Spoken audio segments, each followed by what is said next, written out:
Et démocrate apparenté. Merci Madame la Présidente. Bonjour Monsieur le Président. Merci de cette introduction et de déjà j'allais dire, ce retour d'expérience. Parce qu'effectivement, la réforme a été mise en place au mois de septembre et on voit déjà qu'il y a des choses à améliorer. Et je suis quelque peu rassurée de voir qu'on se pose les bonnes questions parce qu'effectivement, je pense que cette année est une année de test, j'allais dire crash test, mais presque. Et il faut vraiment qu'on change les choses. Pour revenir sur le fond, et je vais commencer effectivement entre la PASS et la LAS. On a entendu beaucoup d'écueils sur le poids des mineurs en fonction de la mineure que l'on choisit.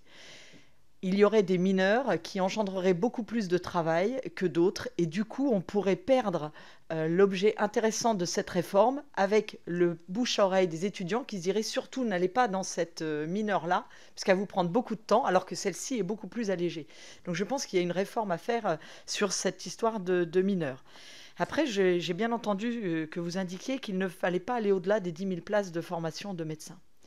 Je ne partage pas vraiment votre affirmation sur ce point parce qu'on voit bien dans les territoires aujourd'hui que les médecins qui arrivent former les jeunes médecins n'ont pas la même pratique que nos anciens médecins.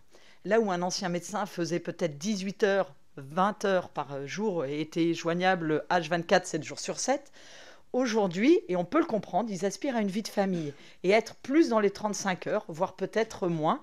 On a également de nombreuses femmes ou hommes qui se dirigent à la sortie, mais surtout des femmes qui n'exerceront pas et qui ne s'installeront pas en tant que médecins, parce qu'il y a les médecins du travail, parce qu'il y a d'autres débouchés dans les laboratoires ou ce genre de choses. Donc je pense réellement qu'il faut aller au-delà de ces 10 000 places. Et effectivement, vous indiquiez que c'était des problèmes de formation et de places disponibles.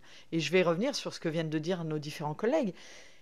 Ce n'est pas entendable, cette question de place, parce que nous avons des médecins qui sont tuteurs, qui ne reçoivent pas d'élèves dans nos territoires, parce que c'est des territoires ruraux, parce qu'ils sont éloignés de la métropole qui forment ces jeunes médecins, parce que les professeurs qui sont en lien avec ces jeunes médecins leur déconseillent parfois de venir parce qu'ils veulent les garder dans les centres universitaires.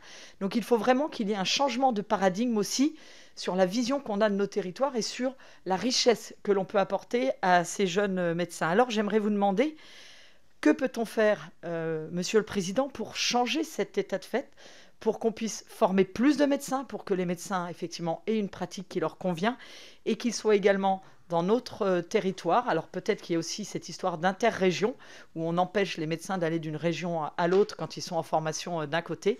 Et quand on sait que 60% des médecins s'installent dans la dernière ville dans laquelle ils ont fait leur formation, il est plus qu'urgent de réorganiser tout ça. Donc c'est difficile pour nous d'entendre qu'on ne peut pas en former plus parce qu'il n'y aurait pas de place. De la place, il y en a, mais dans nos territoires. Alors venez dans nos territoires. Merci.